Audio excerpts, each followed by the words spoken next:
بھائی جان کیا حال ہے آپ کا؟ الحمدللہ میں ٹھیک ہوں.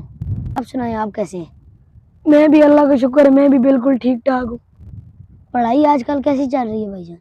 بہت بہترین چل رہی ہے بھائی جان. اچھا بھائی جان آپ کیا کر رہے ہیں؟ میں حفظ کر رہا ہوں بھائی جان. کتنا قرآن حفظ کر لیا بھائی جان آپ نے؟ جی بھائی جان میرے اتنے. ہاں بھائی جان ادھر کیا کر رہے ہیں؟ بھائی جان یہ آپ نے کون سا طریقہ اپنایا ہے؟ آپ ادھر بیٹھے، میں اس کے حوالے سے آپ کو ایک حدیث سناتا ہوں. جی بھائی بتائیں کیا بتانا چاہتے ہیں؟ بھائی جان رسول اللہ صلی اللہ علیہ وسلم کی زندگی ہمارے لیے ایک بہترین نمونہ ہے. نبی کریم صلی اللہ علیہ وسلم نے ارشاد فرمایا، کسی بھی شخص کے لیے جائز نہیں کہ وہ دو آدمیوں کے درمیان جدائی پیدا کرے مگر ان کی اجازت سے. تو بھائی جان آپ کو ہمارے بیچ نہیں بیٹھنا چاہیے تھا. اچھا بھائی جان میرے سے غلطی ہو گئی ہے، اگر مجھے آپ کے درمیان بیٹھنا ہو تو کس طرح بیٹھوں گا؟ جی بھائی جیسا حدیث میں گزرا ہے کہ دو آدمیوں کے درمیان بیٹھنا ہو تو کیسے بیٹھا جائے گا؟